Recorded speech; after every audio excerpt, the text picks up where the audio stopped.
আসসালামু আলাইকুম প্রিয় দর্শক, অন্য মঞ্চের আলাপচারিতায় আপনাদের সকলকে স্বাগত জানাচ্ছি। মৃত তোফায়েল আহমেদকে বিএনপির এত ভয়? তোফায়েল আহমেদের জানাজাকে কেন্দ্র করে ভোলায় বিএনপি এবং তার অঙ্গ সংগঠনের নেতা কর্মীরা এটা কি করলো? ভোলা থেকে পাওয়া সর্বশেষ তথ্য নিয়ে এ বিষয়ে আলাপ করব। এছাড়াও তোফায়েল আহমেদ সম্পর্কে আরো কিছু কথা বলবো যা বাংলাদেশের অধিকাংশ মানুষের জানা নেই, এবং তোফায়েল আহমেদের মৃত্যুতে শ্রদ্ধা জানিয়েছিলাম এবং ভেবেছিলাম তারপরে তার জানাজা, সমাধি এগুলো বোধহয় খুব স্বাভাবিকভাবেই হবে। কিন্তু কাল ঢাকায় যখন ধানমন্ডিতে তোফায়েল আহমেদের জানাজা পড়ানো হলো, সেখানে যেভাবে পুলিশ বাধা দিয়েছে এবং ধানমন্ডি 10 এলাকার এমপি, যিনি তারেক রহমানের সরকারের 3টি মন্ত্রণালয়ের মন্ত্রী, সড়ক, সেতু, নৌ, রেলপথ, 3টা গুরুত্বপূর্ণ মন্ত্রণালয়ের মন্ত্রী শেখ রবিউল আলম, তার কিছু পোষ্য চেলা পেলারা গিয়ে সেখানে ব্যাপক তাওরাস করেছে, বাধা দিয়েছে জানা যায়, কিন্তু ঠেকাতে পারেনি। সাধারণ মানুষ সেখানে ঠিকই গিয়েছে, সেখানে জয় বাংলার স্লোগান উঠেছে এবং সেই স্লোগান শুনে রবুল বাহিনী কাঁপাকাঁপি শুরু হয়ে গেছে। এবং কালকে ঢাকা শহরে সেই জানাজায় গিয়েছিল এরকম 600 নেতাকর্মীকে গ্রেপ্তার করা হয়েছে, আওয়ামী লীগের নেতাকর্মীরা। সেখানে আওয়ামী লীগের কেন্দ্রীয় নেতা সাবের হোসেন চৌধুরী গিয়েছিলেন, অত্যন্ত সজ্জন ব্যক্তি হিসেবে তিনি পরিচিত। তাকেও সেখানে শারীরিকভাবে নিগৃহীত করা হয়েছে এবং সেখান থেকে সাবের হোসেন চৌধুরী সোজা চলে গিয়েছেন বাংলাদেশের মার্কিন রাষ্ট্রদূত ব্রেন্ট ক্রিস্টেনসেনের বাসায় এবং সেখানে তিনি রাত 8:30 পর্যন্ত ছিলেন। পুরো ঘটনা শুনে মার্কিন রাষ্ট্রদূত ব্রেন্ট ক্রিস্টেনসেন ভীষণ অস্বস্তি প্রকাশ করেছেন। আমি বুঝতে পারি না যে মৃত তোফায়েল আহমেদকে এত ভয় কেন। যে কথা বলছিলাম, যে এই তোফায়েল আহমেদ সম্পর্কে আমি কিছু তথ্য দেব যেটা আপনারা কেউ হয়তো জানেন না। 1 নম্বর হলো যে আব্দুল কুদ্দুস মাখন ছাত্রলীগের নেতা ছিলেন, আওয়ামী লীগ নেতা ছিলেন। সেই মাখন ভাই যখন অসুস্থ হলেন তখন তার চিকিৎসার জন্য অনেক টাকা লেগেছিল। এই চিকিৎসা পুরো টাকাটা জোগাড় করে দিয়েছিলেন তোফায়েল আহমেদ। বাংলাদেশ আওয়ামী লীগের রাজনীতি সম্পর্কে যারা খোঁজ খবর রাখেন তারা জানেন যে এক সময় বাংলাদেশের আওয়ামী লীগের রাজনীতিতে তোফায়েল গ্রুপ, রাজ্জাক গ্রুপ, দুটো প্রতিদ্বন্দ্বী গ্রুপ ছিল দলের ভেতরে। অথচ রাজ্জাক ভাই যখন অসুস্থ হলেন এবং বিলেতে দীর্ঘদিন চিকিৎসা করলেন, তখন তার ছেলে ন্যাশনাল ব্যাংক থেকে লোন নিয়ে রাজ্জাক ভাইয়ের চিকিৎসা করেছিলেন। পরবর্তীতে রাজ্জাক ভাই মারা গেলেন এবং এই লোন শোধ করবার সামর্থ্য তার ছেলের ছিল না। এদিকে ন্যাশনাল ব্যাংক থেকে কিন্তু বারবার টাকাটা দেওয়া হচ্ছিল।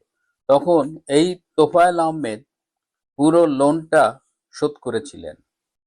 আপনারা জাসদের সিরাজুল আলম খান দাদা ভাইয়ের কথা শুনেছেন। জাসদের থিঙ্ক ট্যাঙ্ক ছিলেন, একসময় ছাত্রলীগ করতেন। সিরাজুল আলম খান দাদা ভাই মৃত্যুর শেষ দিন পর্যন্ত এই তোফায়েল আহমেদ তাকে টাকা দিতেন, তাকে একটি মাসিক ভাতা দিতেন তোফায়েল আহমেদ। তো তোফায়েল আহমেদ এরকম খুব জনদরদী একজন মানুষ ছিলেন। তিনি যে কোনো জাতীয় রাজনৈতিক নেতা, সেটা বিএনপির হোক বা স্বাধীনতার পক্ষের হোক, তিনি কিন্তু সেই জানাজায় যেতেন। তিনি সবসময় খোঁজ নিতেন যে এই লোকটি মারা যাবার পরে তার পরিবারের কি অবস্থা হবে, যেটা আমি গতকালও আমার নিজের অভিজ্ঞতা থেকে বলেছি। তোফায়েল ভাইয়ের এই যে চিকিৎসার বিষয়ে তার ভূমিকা, এই ঘটনাগুলো আমাকে আজকে জানালেন আওয়ামী লীগের একদম শীর্ষ পর্যায়ের নীতি নির্ধারক একজন আমাকে জানালেন, যেটা আমি নিজেও জানতাম না। এবং তোফায়েল আহমেদ তার নিজের জীবনে অর্জিত সকল স্থাবর অস্থাবর সম্পত্তি ট্রাস্টের অধীনে দিয়ে গেছেন, মানুষের জন্য এই সম্পত্তি খরচ হবে। তো তোফায়েল আহমেদ এরকম একজন লোক ছিলেন। তার জানাজাকে কেন্দ্র করে ঢাকায় একটা ঘটনা ঘটানো হলো। এবার ভোলায় কি হলো আমরা একটু ফুটেজ দেখি।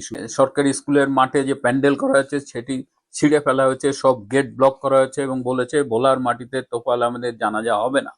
কিন্তু আলটিমেটলি এরা কি ঠেকাতে পেরেছে? সেখানে আর্মি গিয়েছিল, আর্মিকে সাধারণ মানুষই বলছে গো ব্যাক, ওয়াকার বাহিনীকে সাধারণ মানুষ ঘটনাস্থলে যেতেই দেয়নি, এবং ওইখানে লক্ষ লক্ষ লোক হাজির হয়েছিল চারিপাশে। মানে তোফায়েল আহমেদের লাশ আসতেছে এটা শুনেই, যদিও কিছু এই বিএনপির টোকাই শ্রেণীর নেতাকর্মীরা তারা প্রথম প্রথম বাধা দেওয়ার চেষ্টা করছিল, কিন্তু সেখানে জনস্রোত দেখে তারা ভেঙে গেছে। এবং দেখেন, ভোলার মানুষ তাদের প্রাণ প্রিয় নেতা তোফায়েল আহমেদকে শেষ বিদায় জানিয়েছে, এবং শত বাধাকে উপেক্ষা করে তারা স্কুল মাঠে বিশাল জন আয়োজন করেছে। আর এই যে বিএনপির যেসব টোকাই সন্ত্রাসী যারা তোফায়েল আহমেদের জানাজা ঠেকানোর জন্য চিৎকার করতেছিল, সিন ক্রিয়েট করতেছিল, তাদের উদ্দেশ্যে একটু জানাই যে একবার আওয়ামী লীগ সরকারের আমলে বেগম খালেদা জিয়ার বাড়ির সামনে বালুর ট্রাক এনে রাখা হয়েছিল, এবং তখন কেউ কেউ খুব উৎসাহী হয়ে খালেদা জিয়ার বাড়ির ইলেকট্রিক লাইন কেটে দিয়েছিল। এটি শোনা মাত্রই তোফায়েল আহমেদ তাৎক্ষণিকভাবে নির্দেশ দিয়ে সেই ইলেকট্রিক লাইন আবার চালু করে দেয়। তিনি বলেন যে রাজনীতি হবে রাজনীতির মাঠে। তো সেই তোফায়েল আহমেদের জানাজায় আজকে আপনারা যা করলেন, এর সব কিছুই কিন্তু হিসাব করে করে ফিরিয়ে দেওয়া হবে। এবার একটু স্মৃতিচারণ করি। তোফায়েল আহমেদের একটা ভিডিও ফুটেজ আমি সংগ্রহ করেছি বঙ্গবন্ধুর সম্পর্কে। তিনি বলছেন, এই যে তোফায়েল আহমেদের জানাজাকে কেন্দ্র করে যে ঘটনা বিএনপি ঘটালো, আমি জানি না এতে বিএনপি কতখানি রাজনৈতিকভাবে লাভবান হয়েছে, কিন্তু আওয়ামী লীগ সারা দেশে কিন্তু এই ঘটনায় জেগে উঠেছে। এবং তোফায়েল আহমেদের মতো নেতা যারা মানে ঘরে ঘরে জন্মায় না, এরকম নেতা একটা জাতির জীবনে খুব কমই আসে। বঙ্গবন্ধুর আদরের তোফায়েল আহমেদ, শেখ হাসিনার দীর্ঘদিনের রাজনৈতিক সহযাত্রী তোফায়েল আহমেদ, সেই তোফায়েল আহমেদকে ভোলাবাসীর সাথে সাথে দেশে বিদেশে প্রগতির পক্ষে, মুক্তিযুদ্ধের পক্ষের সবাই বিদায় জানিয়েছে। তোফায়েল আহমেদ বাংলাদেশের ইতিহাসে একটি অমর নাম। বাংলাদেশের ইতিহাসে বঙ্গবন্ধু শেখ মুজিব থেকে শুরু করে তার সহযোদ্ধারা, তার সাথে যারা মুক্তিযুদ্ধে ছিল, যে নামগুলো থেকে যাবে তার মধ্যে তোফায়েল আহমেদ একজন। তো বিএনপি এই কাজটা ভালো করেনি, এর জন্য তাদের অবশ্যই মাসুল দিতে হবে। প্রিয় বন্ধুরা, আজ এ পর্যন্তই। ভালো, সম্ভবত বোধহয় তোফায়েল আহমেদ সাহেবের পরিবারের পক্ষ থেকে পবিত্র শহীদ মিনারেও লাশকে কিছুক্ষণ রাখার বোধহয় প্রস্তাব দিয়েছিল, সেটাও সরকার গ্রহণ করেনি। অত্যন্ত বেদনাদায়ক। মানে স্বাধীন বাংলাদেশে তোফায়েল আহমেদ, আব্দুর রাজ্জাক, মতিয়া চৌধুরী, কিংবা ধরেন যারা বামপন্থী ছিল 60-এর দশকের, মোহাম্মদ ফরহাদ, সাইফুদ্দিন আহমেদ মানিক, শামসুদ্দোহা, সিরাজুল আলম খান, সুরজিৎ সেনগুপ্ত, বা এখন জীবিত আছেন আমির হোসেন আমু, মানে এদের মরদেহ শহীদ মিনারে যাবে না, এটা চিন্তা করা যায়, এদের মরদেহ শহীদ মিনারে যাবে না, এদের লাশের জানাজা পার্লামেন্টের সামনে দক্ষিণ প্লাজায় হবে না। আর পার্লামেন্টে অধিবেশনে, প্রথম অধিবেশনে এবার শোক প্রস্তাব গৃহীত হবে। মতিউর রহমান নিজামী, আলী হাসান মুজাহিদ, মীর কাসেম, সালাউদ্দিন কাদের চৌধুরী, চিহ্নিত দণ্ডিত যুদ্ধাপরাধীদের। মানে আমার নিন্দা জানানোর ভাষা নেই। তবে আমি একটা ব্যাপারে আশাবাদী, ইতিহাস কাউকে ক্ষমা করবে না। আপনি শরীফ ওসমান হাদির যেটা আপনি সুন্দরভাবে বললেন, জানাজা, তোফায়েল আহমেদের জানাজা হবে না এই বাংলাদেশে। আমাদের তারপরও বলতে হবে এখানে গণতন্ত্রের সুবাতাস চলছে, এখানে মুক্তিযুদ্ধের চেতনায় সরকার চলছে, এটা বলতে হবে। আমরা হীরক রাজার দেশে আছি। আমি চ্যালেঞ্জ দিয়ে বলছি, দায়িত্ব নিই। জিয়াউর রহমান এরশাদ অনেক চেষ্টা করেছিল তোফায়েল আহমেদকে মন্ত্রী করার, প্রধানমন্ত্রী করার। এরশাদ তো প্রধানমন্ত্রীর অফার দিয়েছিল। ইউনূসের পাপের দায় যদি বিএনপি নেয়, এখন মনে হচ্ছে নিচ্ছে, এবং ইউনূসের কর্মকাণ্ড যদি বিএনপি কন্টিনিউ করে, তাহলে কে কে বিপদে পড়বে আমি জানি না, সবচেয়ে বিপদে পড়বে বিএনপি সরকার। আমি পরিষ্কারভাবে বলছি, রাজনীতিতে ক্রমান্বয়ে সভ্যতা, ভব্যতা বা মিনিমাম কালচার, মিনিমাম সৌজন্যতা, এইটা বিদায় নিচ্ছে ক্রমান্বয়ে। কিন্তু এইটার সর্বশেষ চূড়ান্ত ধ্বংস করেছে অনেক পাপের সঙ্গে একটা পাপ করেছে, মার্জনা করবেন, ডক্টর মোহাম্মদ ইউনূস। আপনি ঠিকই বলেছেন, আওয়ামী লীগ নেত্রীর পরিচয়ের বাইরেও 60-এর দশকের অগ্নিকন্যা মতিয়া চৌধুরী, বীর মুক্তিযোদ্ধা, তার কবরে গার্ড অব অনার দেয়নি, আপনার দক্ষিণ প্লাজায় তো জানাজা করতে দেয়নি, এবং কোনো পরিবেশের কথা না, সাধারণ মানুষ তখনও এনাদেরকে শ্রদ্ধা করতো, এখনো করে। তো এই যে ইউনূসের যে কালচার, ইউনূসের যে অপসংস্কৃতি, আমি খুব সরাসরি প্রশ্ন করতে চাই, ইউনূসের পাপের দায় কি এই সরকার নেবে? বিএনপি তাই কি তাদের সিদ্ধান্ত না? এবং সঙ্গে সঙ্গে গতকাল আমরা যা দেখলাম, তাতে কি ইউনূসের এই অপসংস্কৃতি বিএনপি সরকার কন্টিনিউ করতে চায়? আপনি আমাকে বলুন, যিনি এখন পার্লামেন্টের স্পিকার আছেন, তোফায়েল আহমেদের সঙ্গে মুক্তিযোদ্ধা, বীর বিক্রম, নিজেকে অত্যন্ত, হ্যাঁ, হাফিজউদ্দিন সাহেব অনেক গর্ব করে। হাফিজউদ্দিন সাহেব যদি উদ্যোগ নিত যে লোকটা 9 বার পার্লামেন্টারিয়ান, বীর মুক্তিযোদ্ধা তোফায়েল আহমেদ, এরা এক একটা নামী প্রতিষ্ঠান, তার জানাজা আমি করাতে চাই, তাহলে কি তারেক জিয়া তাকে বহিষ্কার করতো বিএনপি থেকে? সে তো এমনিও বিএনপিতে নাই। এগুলো কি জানেন? এগুলো দলদাস, দলবাজি রাজনীতির যে কুফল, আমরা আজকে তার চূড়ান্ত জায়গায় পৌঁছেছি। আমি তার সঙ্গে আমি ঘটনাক্রমে জানলাম, আপনি আমাকে আরো আলোকিত করতে পারবেন। সম্ভবত বোধহয় তোফায়েল আহমেদ সাহেবের পরিবারের পক্ষ থেকে পবিত্র শহীদ মিনারেও লাশকে কিছুক্ষণ রাখার বোধহয় প্রস্তাব দিয়েছিল, সেটাও সরকার গ্রহণ করেনি। অত্যন্ত বেদনাদায়ক। মানে স্বাধীন বাংলাদেশে তোফায়েল আহমেদ, আব্দুর রাজ্জাক, মতিয়া চৌধুরী, কিংবা ধরেন যারা বামপন্থী ছিল 60-এর দশকের, মোহাম্মদ ফরহাদ, সাইফুদ্দিন আহমেদ মানিক, শামসুদ্দোহা, সিরাজুল আলম খান, সুরজিৎ সেনগুপ্ত, বা এখন জীবিত আছেন আমির হোসেন আমু, মানে এদের মরদেহ শহীদ মিনারে যাবে না, এটা চিন্তা করা যায়, এদের মরদেহ শহীদ মিনারে যাবে না, এদের লাশের জানাজা পার্লামেন্টের সামনে দক্ষিণ প্লাজায় হবে না। আর পার্লামেন্টে অধিবেশনে, প্রথম অধিবেশনে এবার শোক প্রস্তাব গৃহীত হবে মতিউর রহমান নিজামী, আলী আহসান মুজাহিদ, মীর কাসেম, সালাউদ্দিন কাদের চৌধুরী, চিহ্নিত দণ্ডিত যুদ্ধাপরাধীদের। মানে আমার নিন্দা জানানোর ভাষা নেই। তবে আমি একটা ব্যাপারে আশাবাদী, ইতিহাস কাউকে ক্ষমা করবে না। শোনেন, তোফায়েল আহমেদকে আমরা কি সম্মান দিলাম না দিলাম, সরকার কি করলো না করলো, তাতে তোফায়েল আহমেদের মতো ব্যক্তিত্বের কিছু আসে যায় না। বাংলাদেশের ইতিহাস লিখতে গেলে তোফায়েল আহমেদের নাম লিখতে হবে। 69-এর কথা বলতে গেলে তোফায়েল আহমেদের নাম লিখতে হবে।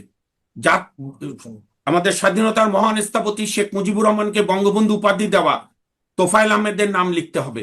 আবার এই উপাধি আপনি জানেন নিশ্চয়ই, এইটা যে কয়েকজন মানুষ চয়েস করেছিল, তাদের একজন ছিলেন দাদাভাই খ্যাত সিরাজুল আলম খান। হ্যাঁ, 72-এ উনি হয়তো জাসদ করেছেন, কিন্তু আমরা তো সিরাজুল আলম খান আওয়ামী লীগ আমলে মারা গেল, আমরা তো ওই সময় আওয়ামী লীগ থেকেও কোনো শোক করতে দেখলাম না।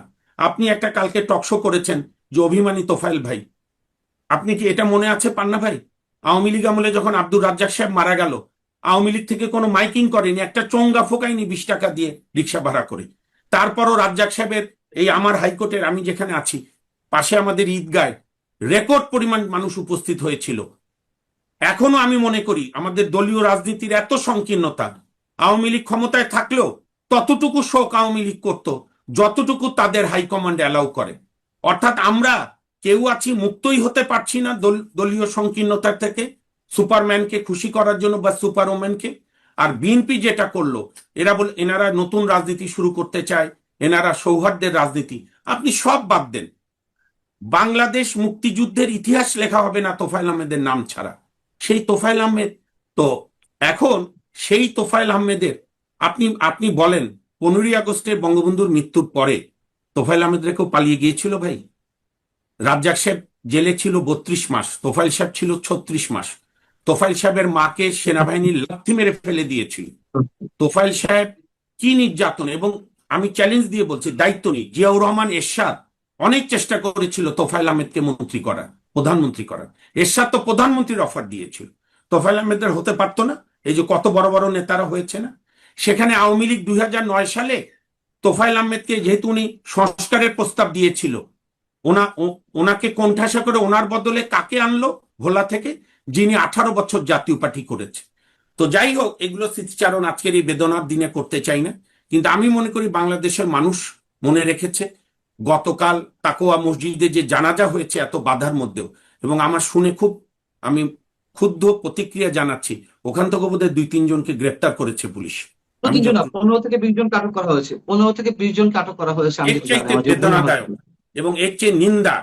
এবং আমি জানি না বিএনপির 100 দিন পার হয়েছে, বিএনপি কোন দিকে যেতে চায়, নিজে নিজেই ডুবতে চায়। কোন দল ডুবলো না ডুবলো আমি বিন্দু মাত্র অরিগ না। দল ডুবুক ভাসুক, কিন্তু আমার দুঃখ হচ্ছে বাংলাদেশ ডুবছে। বাংলাদেশে যে মিনিমাম সভ্যতা ভব্যতা ছিল। আপনি আমাকে বলেন আরেকটা বিষয়, পান্না ভাই আমাকে মার্জনা করবেন, আপনি দেখেছেন কিনা পেপার, আমি আজকে সারাদিন কোর্টে থাকার কারণে দেখতে পারিনি, কোন রাজনৈতিক দলের আপনি শোক বিবৃতি দেখেছেন? আমি এখনো পর্যন্ত দেখিনি, হয়তো বাম কয়েকটা দল দেবে। বিএনপি তো ভয় করছে এবারে না, কিন্তু অন্যান্য দলরা, আরো তো দল আছে বাংলাদেশে। আমরা এটা কোন ভদ্রতায় গেলাম যে সম্মান পেতে গেলে আমাদেরকে আপনার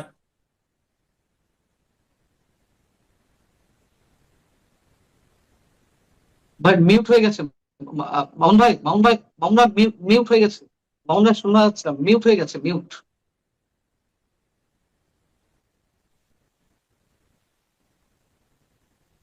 আনমিউট করতে হবে। হ্যাঁ, এবার এবার আবার আনমিউট করেন, এবার আনমিউট করেন। জি, হ্যাঁ, দুঃখিত। হ্যাঁ, আপনি বলেন এখন কি নিয়ম জাতীয় নেতাদের মৃত্যুর সময় তার দলকে ক্ষমতায় থাকতে হবে, তাহলে রাষ্ট্রীয় মর্যাদা পাওয়া যাবে? খোদা না করুক এখন যারা ক্ষমতায় আছেন দীর্ঘজীবী হোক, বা তাদের যতদিন জনগণ মনে করে ক্ষমতায় থাকবে, কিন্তু এই মানুষগুলি যদি এমন সময় মারা যান, সেই সময় এই ওনার দল বিএনপি ক্ষমতায় নাও থাকতে পারে, গণতন্ত্রে এটাই নিয়ম, তাহলে তখন তারা সম্মান পাবে না? আমি আজকে বিশেষ করে স্পিকার সাহেব, তোফাইল সাহেবের এলাকার একই জেলার মানুষ, আমি ওনার কাছে বিনয়ের সঙ্গে প্রশ্ন করতে চাই যে আপনি কি উদ্যোগ নিতে পারতেন না? প্রধানমন্ত্রী কি বাধা দিত আপনাকে? নিশ্চয়ই দিত না, আমি মনে করি। তা আমি আমি আমি আমি সৈয়দ মামুন মাহবুব, আমি একটা প্রশ্ন না করেই পারছি না। শরীফ ওসমান বিন হাদির মৃত্যুতে কতদিনের শোক পালন করা হয়? 3 দিনের না 4 দিনের শোক পালন করা হলো? মানে 5 তাকে দিন নিয়ে আর কি বলবো। আচ্ছা, তার জানাজা আহ সংসদ ভবনে ভবনে দক্ষিণ প্লাজা অনুষ্ঠিত হলো। তাকে কাজী নজরুলের পাশে শায়িত করলো। শায়িত করা হয়েছে। আমরা কোন আমরা অবস্থাতেই তোফায়েল আহমেদের সঙ্গে শরীফ ওসমান বিন হাদির প্রশ্নই ওঠে না। তুলনা করতে চাই না, কিন্তু তুলনা চলে আসছে। হ্যাঁ, মানে অবশ্যই। এই যে মানে আমাদের যে ব্যর্থতা, আমাদের যে গ্লানি, পান্না এর ভাই, মধ্যে দিয়ে আমরা ফুটে আমরা উঠছে।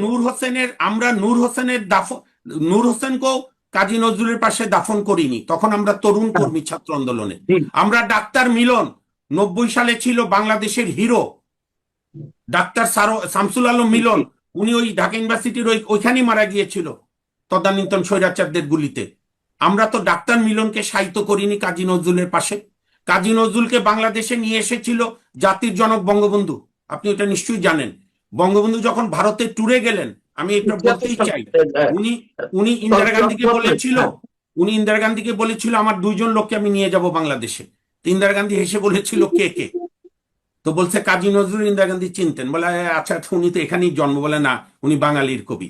আরেকজনকে বঙ্গবন্ধু নিয়ে এসেছিলেন এই আইন অঙ্গনের এক কীর্তি পুরুষ, সবিতা রঞ্জন পাল, এসআর পাল, যিনি 60-এর দশকে পূর্ব পাকিস্তান হাইকোর্টের শ্রেষ্ঠ লয়ার ছিলেন। ইন্দিরা গান্ধী চিনতেন। ইন্দিরা গান্ধী বলে যে ওনার প্রতি আপনার কেন? তো বঙ্গবন্ধু বলছিল উনি নিপীড়িত মানুষের পক্ষে ওকালতি করে। তো ওই 2 মানুষকে বঙ্গবন্ধুর সাথে নিয়ে এসেছিল। যে কাজী নজরুল কারো সঙ্গে কারো কম্পেয়ার হয় না, সেখানে কাজী নজরুলের পাশে দাফন করার যে পাপ, আমি স্পষ্ট বলতে চাই, ডক্টর ইউনূস, ডক্টর আসিফ নজরুল সহ জুনিয়র সিনিয়র সমস্ত আসিফরা করেছে, এই পাপের একদিন বিচার হবে। আমি আরেকটা বিষয় আপনার দৃষ্টি আকর্ষণ করছি, যেহেতু আপনি সিনিয়র আইনজীবী, দেশের একজন অন্যতম প্রখ্যাত আইনজীবী, কেন এই মানুষগুলোকে আটক করতে হলো? তোফায়েল আহমেদ সাহেবের জানাজা থেকে প্রায় 15 থেকে 20 জনকে আটক করা হয়েছে। অপরাধ কি? তারা জয় বাংলা স্লোগান দিয়েছে এবং পুলিশের ভাষ্য মতে তারা বিশৃঙ্খলা সৃষ্টির চেষ্টা করেছে। মানে বিশৃঙ্খলাটা কি? তারা কারো উপর হামলে পড়েছে, তারা কোনো কিছু ভাঙচুর করেছে, তারা পরিবেশ অস্থিতিশীল করেছে? তারা তো শুধুমাত্র জয় বাংলা স্লোগান দিয়েছে। তো তোফায়েল আহমেদের জানাজা বা এই ধরনের কোনো অনুষ্ঠানে তারা জয় বাংলা স্লোগান দেবে নাকি বাংলাদেশ ইনকলাব ইনকলাব জিন্দাবাদ স্লোগান দিবে?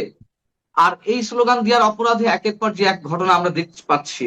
এর মধ্যে অনেককে আটক করা হয়েছে। সেই শামসুন নাহার হলের সাবেক ভিপি ইমিকে গ্রেপ্তার করা হলো, আরো কয়েকজনকে গ্রেপ্তার করা হলো জাতীয় স্মৃতিসৌধে ফুল দিতে গিয়ে 26শে মার্চে।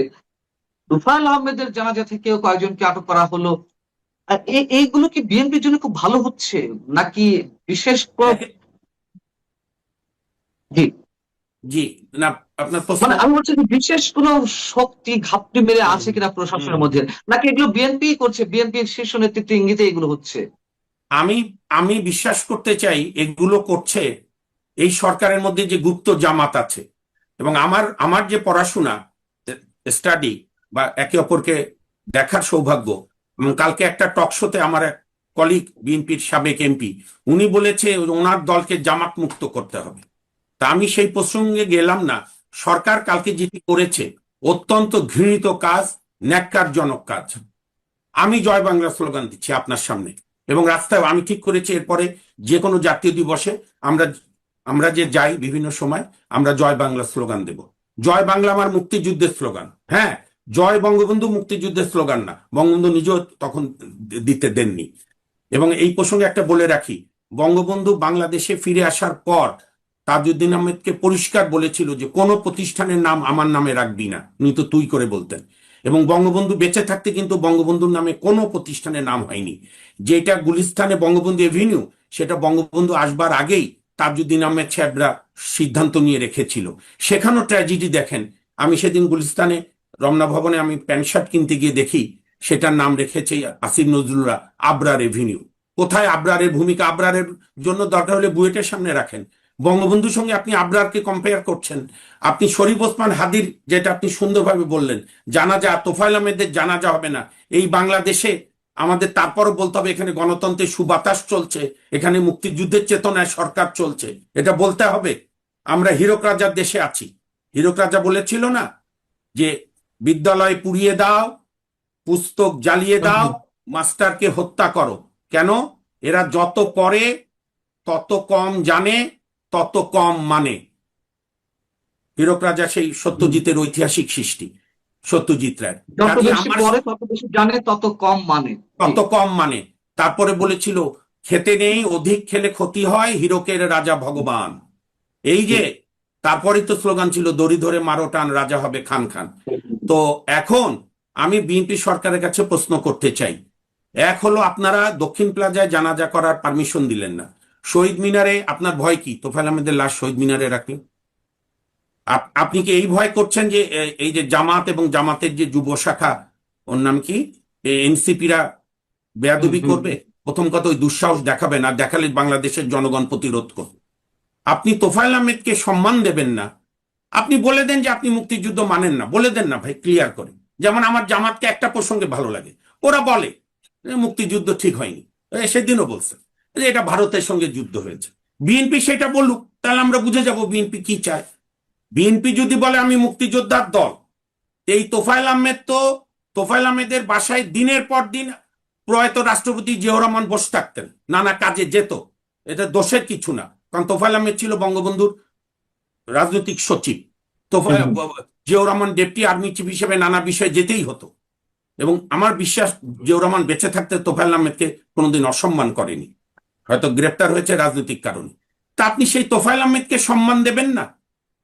আপনি মতিয়া চৌধুরীকে সম্মান দেবেন না? আর প্রথম কথা, আওয়ামী লীগের কি বিচার হয়েছে? আওয়ামী লীগের কোন নেতা, আমি আজকে এই প্রশ্ন করি, আওয়ামী লীগের কোন নেতার বিরুদ্ধে, ধরেন শেখ হাসিনা বা আসাদুজ্জামান খান কামালের যে একটা ক্যাঙ্গারু কোর্টে বিচার হচ্ছে, ওই প্রসঙ্গ বাদ দিয়ে দিলাম, তোফায়েল আহমেদের কোন মামলায় তোফায়েল আহমেদ কি দণ্ডিত ব্যক্তি? তোফায়েল আহমেদের বিরুদ্ধে, তোফায়েল আহমেদ তো আওয়ামী লীগের মতো ব্রাত্যজন, উনি সাহস করে সৎ কথা বলতেন দেখি। এ প্রসঙ্গে আমি কেন বাংলাদেশে এই মুহূর্তে যে কটি রাজনৈতিক দল রয়েছে বা যে রাজনীতিবিদেরা রয়েছে বর্ষিয়ান বা সিনিয়র, তোফায়েল আহমেদ মাপের আর কোন রাজনীতিবিদ কি এই মুহূর্তে আছে? আজকে আমি একটু জানতে চাই, আমার মতে তো নেই তার মাপের মতো। আমি একটা বলি পান্না ভাই, এই যে আপনি আমাকে সুযোগটা দিলেন, অসংখ্য ধন্যবাদ। আমাদের বাংলাদেশের ইতিহাসে কিন্তু গর্বের দশক হচ্ছে 60-এর দশক। 60-এর দশকের যে ছাত্র নেতারা, আমি আপনাকে সহজ করে বলে দিই, 62 শিক্ষা আন্দোলন থেকে শুরু করে দুটি ছাত্র সংগঠন বাংলাদেশের ইতিহাসে একটা গৌরবের শেপ তৈরি করেছিল। একটি হচ্ছে তদানীন্তন পূর্ব পাকিস্তান ছাত্রলীগ, তার সঙ্গে আরেকটি পূর্ব পাকিস্তান ছাত্র ইউনিয়ন। তাহলে ছাত্রলীগের নেতা কারা ছিল? শেখ ফজলুল হক মনি, সিরাজুল আলম খান, আব্দুর রাজ্জাক, কাজী আরেফ, পরবর্তীতে তোফায়েল আহমেদ, আসম আব্দুর রব, হেন্সফোর্ড। ছাত্র ইউনিয়নের কারা ছিল? মোহাম্মদ ফরহাদ, সাইফুদ্দিন মানিক, শামসুদ্দোহা, নুরুল ইসলাম নাহিদ, মুজাহিদুল ইসলাম সেলিম, পরবর্তীতে অনওয়ার্ড। সেলিম ভাইকে বলা যায় 70-এর পরে, উনি এনাদের চেয়ে একটু জুনিয়র। তো সেই হিসাবে শেষ প্রতিনিধি হচ্ছে আমাদের তোফায়েল ভাই ছিলেন, আর তো কেউ বেঁচে নাই। রাজ্জাক ভাইকে আমরা বহু আগে হারিয়েছি, সিরাজুল আলম খানকে আমরা হারিয়েছি, শেখ মনি তো হত্যাকাণ্ডের শিকার হয়েছেন, ফরহাদ ভাই মারা গেছেন। এই মানুষটাকে আমি তো এখানে বলবো যে এই যে সমাজে যে নানা বুদ্ধিজীবীরা আছে, ইভেন আমরা আইনজীবী হিসেবে আমারও ব্যর্থতা। আমরা তো একটা নাগরিক কমিটি করে, বা এখনো আমি উদ্যোগ নিতে চাই, একটা নাগরিক শোকসভা হওয়া দরকার শহীদ মিনারে তোফায়েল আহমেদের জন্য।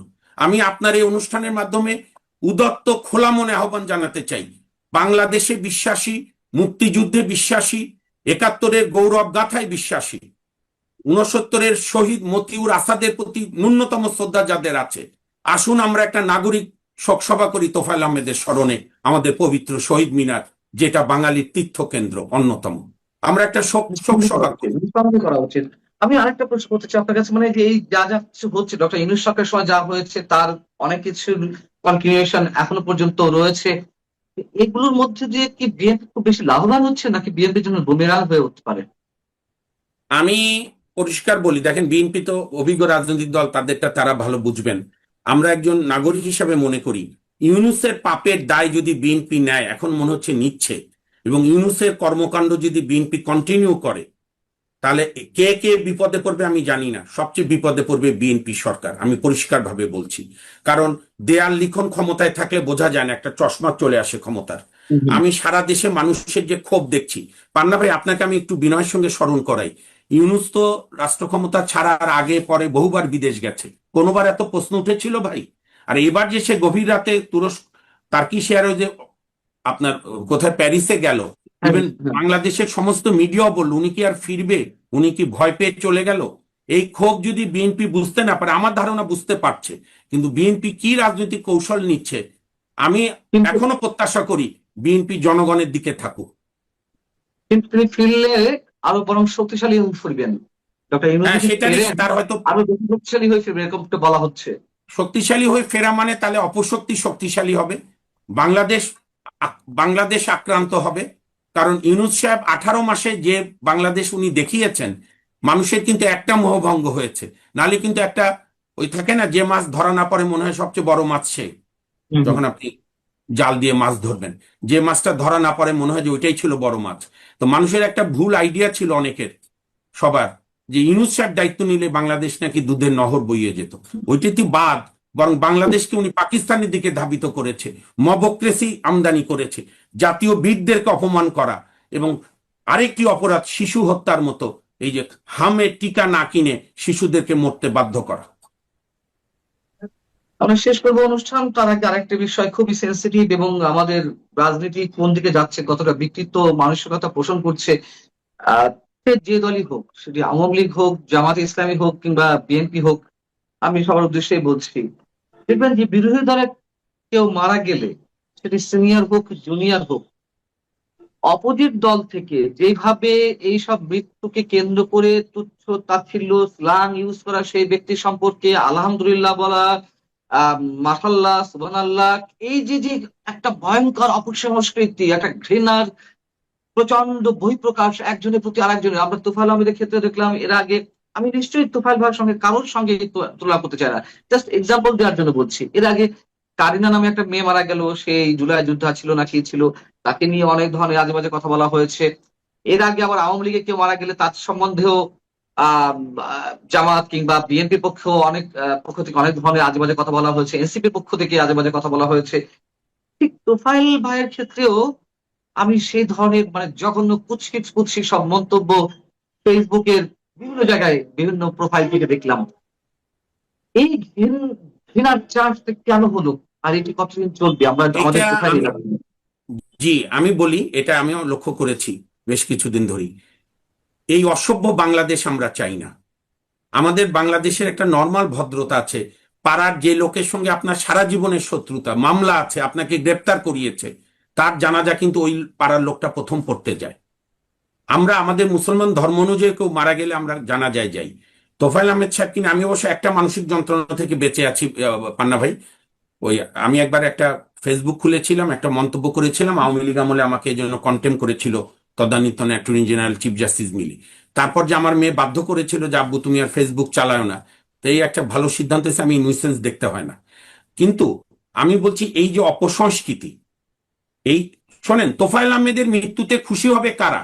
আমি সহজ করে বলি, আমি বিশ্বাস করি বিএনপিরা খুশি হয়নি, তারা হয়তো দলদাস দলবাজের কারণে চুপ করে আছে। এই জন্যই তো আমি কোনো সরাসরি রাজনৈতিক দল করি না, যে আমি কারো চাকর হব না, আজকে চাকরামির সংস্কৃতি তো দেখছেন আপনি।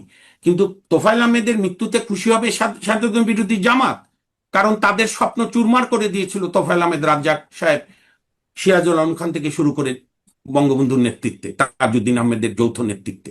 কাজেই তাদের বিকৃতি কি হয় আমি জানি না, কিন্তু আমি আমি আমি এখনো প্রত্যাশা করব বিএনপির শেষ সময় হলো বোধোদয় হোক। তারা যে গণতান্ত্রিক রাজনৈতিক দল, তারা বিবৃতি দিক তাদের ভালোর জন্যই, তোফায়েল আহমেদের জন্য লাগবে না। আর অন্যান্য রাজনৈতিক দলও, এবং আমরা যদি এই সংস্কৃতি চালু করি তাহলে তো একটা বাংলাদেশের মধ্যে 5-6টা বাংলাদেশ বানাতে হবে। এইটুক জায়গা বিএনপির, এটুক জায়গা আওয়ামী লীগ, এটুক জায়গা অমক, ওইটুক জায়গা অমক। এই অসভ্যতা, এই ভব্যতা আমরা কবে শিখবো? আমাদের তো এটা ছিল না। এইটা আমদানি হয়েছে নানা কারণে, কিন্তু মূলত আবারও আপনি হয়তো বলবেন মামুন আপনি প্রত্যেক কথায় ওনাকে জড়াচ্ছেন কেন, এটি মূলত এই ব্যাড সংস্কৃতি আমদানি হয়েছে ডক্টর ইউনূস, আসিফ নজরুল এদের হাত ধরে। কারণ কি আপনি মনে রাখবেন, বাজে জিনিসটাই মানুষ বেশি ফলো করে। স্কুল জীবনে আপনি ফাঁকি দেওয়া একবার শিখলে ফাঁকিটাই আপনার বেশি ভালো লাগতো। তো সেরকম ইউনূসরা যে অপসংস্কৃতি চালু করেছে এইটি তার প্রমাণ। তবে মতিয়া চৌধুরী, তোফায়েল আহমেদদেরকে ইউনূসরা কি করলো না করলো এতে যায় আসে না। ইউনূস ইতিহাসে চিহ্নিত হবে একজন স্বাধীনতা বিরোধী, বাংলাদেশের মানুষের স্বপ্ন ধ্বংসকারী, সভ্যতা ধ্বংসকারী। এবং 32 ভাঙার যে পাপ করেছে ডক্টর ইউনূস এবং আসিফ নজরুলরা, কোনো মার্জনা হবে না। সরকার বিচার না করলো কোনো না কোনো দিন বিচার হবে, না হলে মানুষ গণ আদালত করে ইউনূসদের পাপের বিচার হবে। বিএনপি তো অফিসিয়ালি জয় বাংলা স্লোগান নিষিদ্ধ করেনি, করবার কথাও না মুক্তিযোদ্ধার দল। শুধু জয় বাংলা স্লোগানের জন্য গ্রেপ্তার, এর চাইতে বড় অন্যায় আর নেই। ধন্যবাদ। এবং আপনি ডক্টর ইউনূসের কথা বলছেন, ডক্টর ইউনূস সরকার সময় আমরা দেখেছি যে আর এক মুক্তিযোদ্ধা মাইনুদ্দিন খান বাদল, তার তার কবর গিয়ে আগুন জ্বালিয়ে দেওয়া হলো। ছি, কি না হয়েছে! লজ্জা, ঘৃণা জানাই আমি এই যারা করেছে। আমি বিশ্বাস করি এরা আমার বাংলাদেশের নাগরিক না, হয়তো জন্মেছে নাগরিক কিন্তু চেতনায় পাকিস্তান। এটাই হচ্ছে ট্র্যাজেডি। এখানে কি আর বলা, মানে আপনি যে বলছেন যে লাল বদরদের আহাজারি, হ্যাঁ লাল বদরদের তো আহাজারি, তাদের 2-3 রকমের আহাজারি। একটা এক আহাজারি হলো জয় বাংলা স্লোগানে তারা খুবই বিরক্ত এবং তারা মানে অস্বস্তিতে ভুগছে। জয় বাংলা স্লোগান তো তারা শুনতে চায় না, কিন্তু কথা হচ্ছে যে জয় বাংলা স্লোগান তো নিষিদ্ধ না, কিন্তু তারা শুনতে চায় না এবং সেটা নিয়ে তাদের অস্বস্তির কারণে আপনি যেটা বললেন যে অনেক অ্যারেস্ট হয়েছে। আমি যতটুকু জানি যে ধানমন্ডি অনেকক্ষণ পর্যন্ত ধানমন্ডি ধাওয়া পাল্টা দেওয়া হয়েছে, অনেকক্ষণ পর্যন্ত। তো শেষ পর্যন্ত কিন্তু জয় বাংলাওয়ালারাই দাঁড়াতে পেরেছে। ফাইনালি জয় বাংলাওয়ালারা তাদেরকে ডিসপার্স করতে পারে নাই। এটি হলো পজিটিভ দিক, যে শেষ পর্যন্ত এরা দাঁড়িয়েছে। এবং চিটাগংয়ে যেরকম ছিল, তবে চিটাগংয়ের চেয়ে ঢাকারটা একটু মনে হচ্ছে যে আওয়ামী লীগ অতটা সংঘবদ্ধ ছিল না। যদিও আওয়ামী লীগ যতটুকুই করেছে, এটা মনে হচ্ছে যে ঢাকার মতো জায়গাতে আওয়ামী লীগ আবার মিছিল করছে। সে তোফায়েল আহমেদের মানে আমাদের জানাজাকে কেন্দ্র করে, জানাজা শেষে তারা যে মিছিল করছে, এটা একটা বিশাল ব্যাপার আওয়ামী লীগের জন্য। এটা একটা বড় ধরনের স্টেপ। চিটাগংয়ে তারা যে ইঞ্জিনিয়ার মোশাররফ হোসেনের পরে তারা যে ইয়েটা দেখিয়েছিল, ডেমনস্ট্রেশন দেখিয়েছিল, সেটার পরে এটা সবচেয়ে বড় ডেমনস্ট্রেশন। এবং আমার মনে হয় এইটা পুরো বিদেশের আওয়ামী লীগের নেতাকর্মীদেরকে বা মুক্তিযোদ্ধাদের পক্ষের মানুষদের একটু অনুপ্রাণিত করবে। শুধু অনুপ্রাণিত না, তাদেরকে খাঁচা থেকে বের হয়ে আসার সাহস যোগাবে। কিন্তু এই পরিস্থিতিতে আপনি যেটা বললেন যে লাল বদরদের অবস্থা খুব, আমি বেশ কয়েকজন লাল বদরের রিয়াকশান দেখলাম। তো সেই রিয়াকশানের মধ্যে একজন যে লাল বদর যারা আমরা ধরেন দুর্গন্ধ সচিব বলি বা এই বলি, কি বলে ওনাকে আমরা দুর্গন্ধ সচিব বলতাম আর কি, আমার যতটুকু মনে পড়ে। অনেকে ডাস্টবিন বলেন। আমি বিস্মিত হয়েছি, এরা ধর্মের লেবাস পরে, এরা ধর্মকে মনে করে যে বা, এবং এর বহু স্ট্যাটাসে পাবেন যে ধর্মের প্রতি তার যে অনুরাগ, এই ধর্মানুরাগী এই দুর্গন্ধ সচিবটা, যার মুখ থেকে দুর্গন্ধ এসে আজকের মতো দিনে একজন মানুষ মারা গেছে। মানুষ মারা গেলে কি করে দেখেন, জানাজাতে যে কি বলে, সবাই বলে যে এই মানুষটা ভালো ছিলেন। মানুষ চেষ্টা করে যে একজন মানুষের প্রশংসা করার জন্য, যে অ্যাটলিস্ট তার সম্পর্কে বাজে কথা না বলা, এগুলো চেষ্টা করা হয়। আমি যতটুকু জানি এটা ধর্মের অনুশাসনও এটাই বলে যে আপনি একজন মৃত মানুষের সমালোচনা করবেন না, একজন মৃত মানুষকে নিয়ে আপনি কটু কথা বলবেন না। চেষ্টা করে। আপনি যে কারণে আপনি দেখেন যে জানা যায় আত্মীয় স্বজন বা স্বজনরা বা ছেলে বা মেয়ে থাকলে তারা এসে ক্ষমা চায় যে আমার ফ্যামিলি বা যিনি মারা গেছেন তিনি কোনো অপরাধ করে থাকলে তাকে মাফ করে দিয়েন, এবং তিনি বলা হয় যে তিনি কোনো দেনা পানা থাকলে সেগুলো আমার কাছে আসেন, মানে একটা সেটেলমেন্ট, মানে একজন মানুষ মারা গেছে, তিনি মারা গেছেন, তিনি যেই হন, 69 গণ অভ্যুত্থানের নায়ক বলেন আর উপনায়ক বলেন বা যাই বলেন না কেন, তিনি তো আর নাই, তিনি একজন মানুষ, তিনি মারা গেছেন। সেই মানুষ মারা যাওয়ার রিয়াকশনটা যদি আপনি এদের ইয়েটা দেখেন, আহ, প্রত্যেকের মধ্যে একটা কনজারভেটিভ একটা ইয়ে আছে যে ওরা ওরা এই তোফায়েল আহমেদ মারা যাওয়ার মাধ্যমে আওয়ামী লীগ যেন বাইরে চলে না আসে, এই জন্য একটা আহাজারি আছে সব জায়গায়, সব আমি অনেকের স্ট্যাটাস, কিন্তু একটা স্ট্যাটাস আপনাদেরকে পড়ে শোনাতে চাই, যে এইটা দেখলে আপনি বুঝতে পারেন যে এদের সমন্বিত চিন্তাটা কি। সমন্বিত চিন্তাটা হলো এরা এখন পর্যন্ত বাংলাদেশের মুক্তিযুদ্ধকে অ্যাকসেপ্ট করে না। এই প্রথমবারের মতো একজন লোক আমি পেলাম, যে একটা বদমাইশ পেলাম বাংলাদেশে বসবাস করে, বাংলাদেশের বাতাস খায়, বাংলাদেশের এর বাপ মা 14 গোষ্ঠী বাংলাদেশের বাতাস খেয়েছে, এই খেয়েছে সেই খেয়েছে, বাংলাদেশে চাকরি করে বাংলাদেশের জনগণের ট্যাক্সের পয়সায় বেতন নিয়েছে, এই লোকটি বাংলাদেশে চাকরি করেছে, বাংলাদেশে হাওয়া বাতাস খেয়েছে, সেই লোকটার বাংলাদেশের গণ অভ্যুত্থান নিয়ে সে কি বলছে, মানে তাদের অ্যালার্জি বাংলাদেশের স্বাধীনতা। এই এই পাকিস্তানের জারজগুলি, এই পাকিস্তানি জারজগুলি, যে পাকিস্তানি, এরা এরা এরা পাকিস্তানিও না, কিন্তু যদি পাকিস্তানি হইতে একটা কথা ছিল যে হ্যাঁ পাকিস্তানি, আমরা পাকিস্তানি বলি, কিন্তু এগুলো পাকিস্তানের জারজ সন্তান যাদেরকে আমরা চিনতাম না।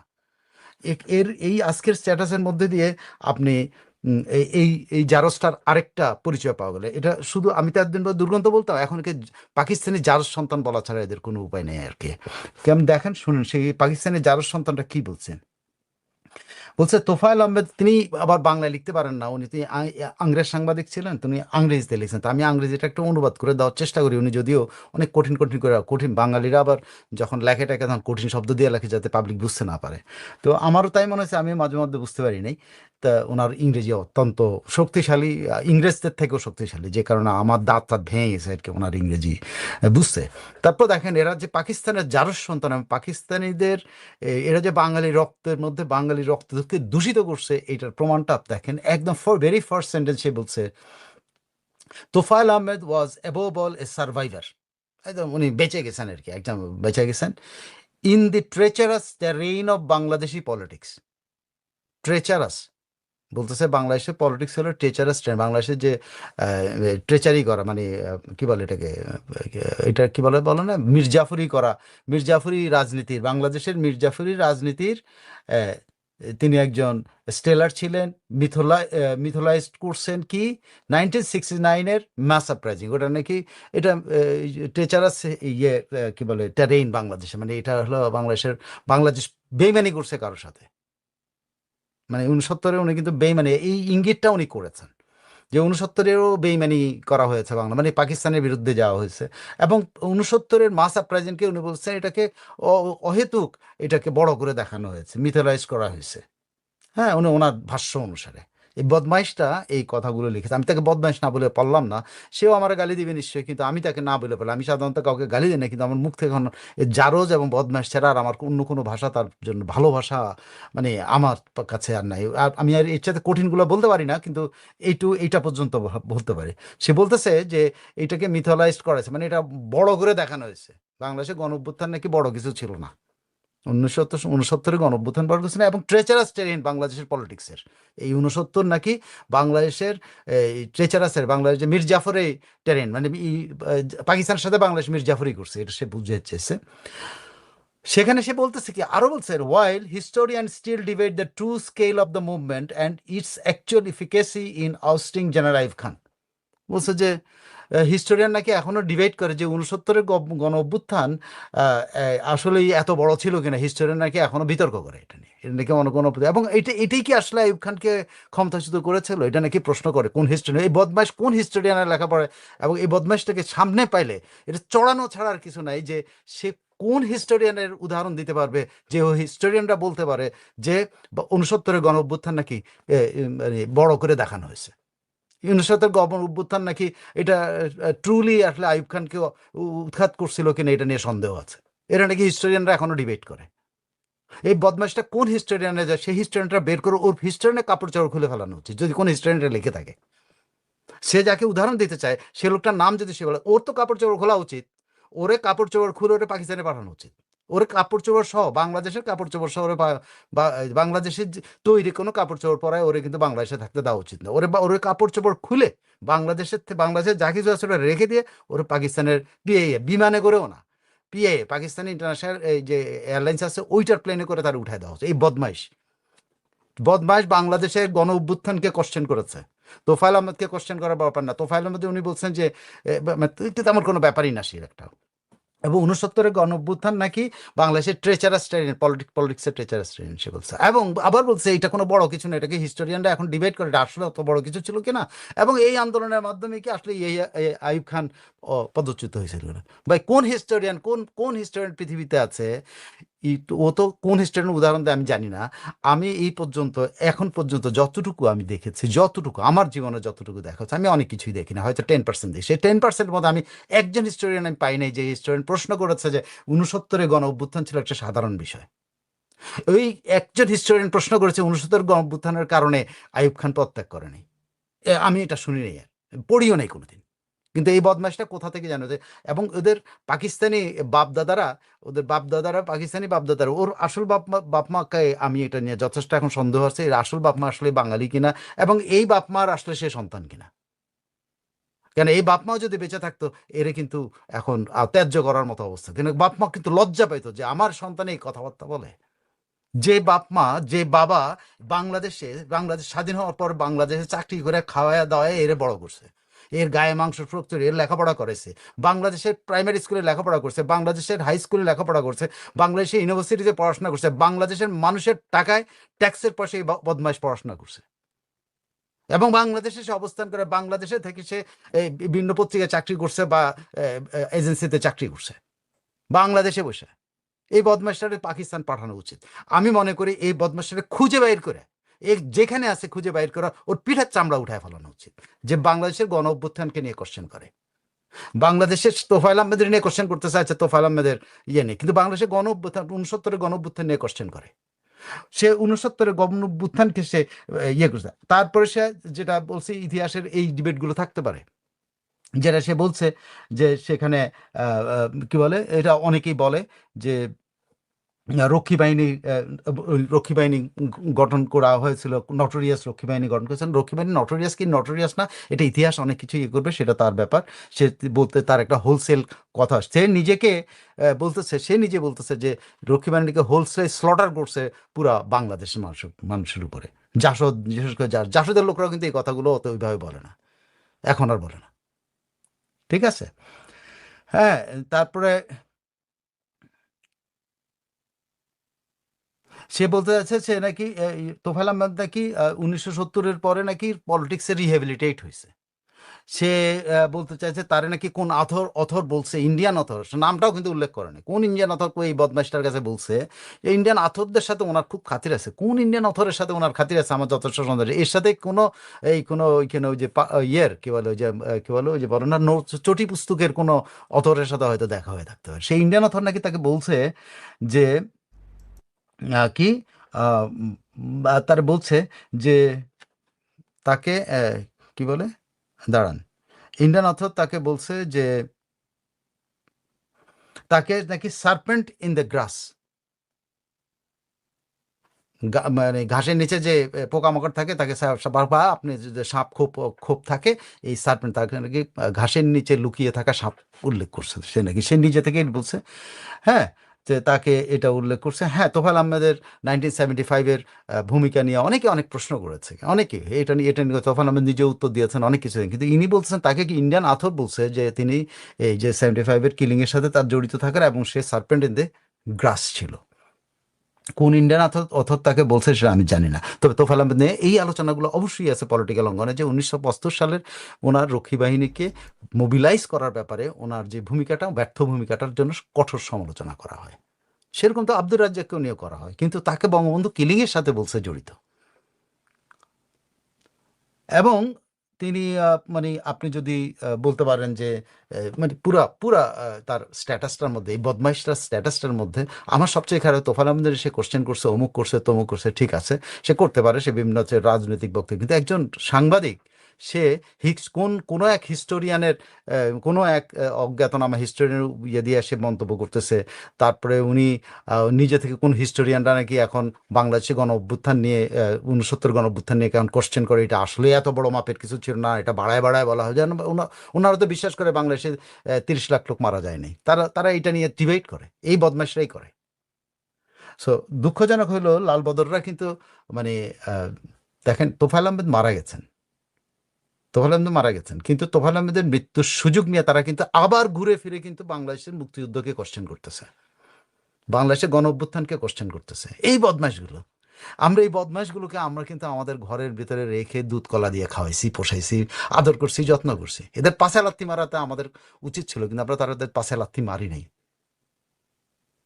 আমরা এদেরকে চিনেও কিন্তু ইয়ে করি নাই। এটা আমাদের দুর্ভাগ্য শুধু না, এটা আমাদের ব্যর্থতা যে আমরা আমরা আমরা জেনে শুনে আমরা এই দুধ কলা দিয়ে সাপ পুষছি। আমরা বঙ্গবন্ধু এই জাতিটাকে এক করার জন্য উনি অনেক চেষ্টা করছেন, উনি অনেক ক্ষমা সুন্দর দৃষ্টিতে দেখেন, যদিও উনি খুনি অগ্নিসংযোগকারী এদের কাউকে মাফ করেন নাই। কিন্তু তারপরে উনি তো যারা মানে হত্যা, খুন, কি বলে রাহাজানি এবং অগ্নিসংযোগের সাথে জড়িত তাদের মাফ করে, তাদেরকে তো উনি সমাজে অ্যাকসেপ্ট করেছে। আর সেগুলি কিন্তু এখন এগুলো করতেছে,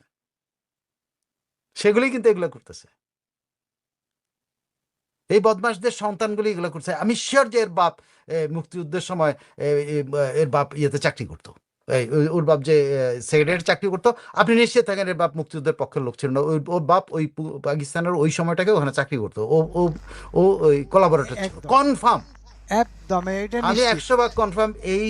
এই বদমাশটার বাবা কোলাবোরেটর ছিল, এটা এবং নিশ্চিত। এই বদমাশটাও কিন্তু ওই মুক্তিযুদ্ধের ওই সময়টাতে কিন্তু ইয়া কিন্তু যে ওই কি বলে মতিঝিল কলোনির ওখানেই থাকতো। ওরা কিন্তু আরাম আয়েসেই ছিল, যে কারণে ওরা ওইগুলো ওই সময়টার কষ্টটা ওরা বুঝে না। ওরা তো আরাম আয়েসে ছিল, ওরা তো পাকিস্তানিদের তেল মাইখা, পাকিস্তানের আমি শব্দ তেল মাইখা ওরা চলছে, পাকিস্তানিদের সাথে ওর বাপ চলছে, পাকিস্তানিদের সাথে আর কি কি করছে আমরা তো জানি না। এখন এর বাবার ইয়াও তো খোঁজা উচিত, কি বলে এই ইতিহাস ঘাটা খুঁজে বাইর করা উচিত। আপনি নিশ্চিত থাকেন এরকম, আপনি যাকে আমি এই পর্যন্ত যতগুলি দেখছি সবগুলি কিন্তু ওই সময় কোলাবোরেটর, কিন্তু এরা মাপ পেয়ে গেছে, এর হলো সরকারি চাকরি করতে, এরা কোলাবোরেটর চাকরি পেনশন, এবং সেই কোলাবোরেটরের সন্তানগুলি আজকে এইগুলো করতেছে।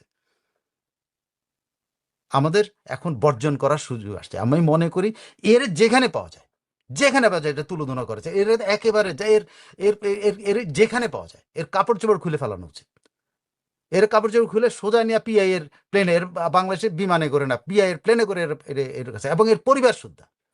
কারণ এর থেকে যেগুলো বাচ্চা বেরিব সবগুলো, আমি ওর সন্তানদের নিয়ে আমি কোনোদিন সন্তান নিয়ে কথা বলি না, কিন্তু এই কোলাবোরেটরদের সন্তানরাই তো আজকে আমাদেরকে কামড়াচ্ছে, আমাদের রক্তক্ষয় করছে। এর সন্তানরাও কিন্তু আমাদের রক্তক্ষয় অব্যাহত রাখে। এদেরকে বাংলাদেশ থেকে বিতাড়িত করা উচিত। আমি সরি কারো সন্তান নিয়ে কথা বলা, বাট আমি মনে করি এর সন্তানগুলো একই রকম হবে, একই জিনিসের একই ফলোয়ার হবে, একই কিছু, এদেরকেও বাংলাদেশে রাখা যায়, এগুলোরও বিদায় করতে হবে।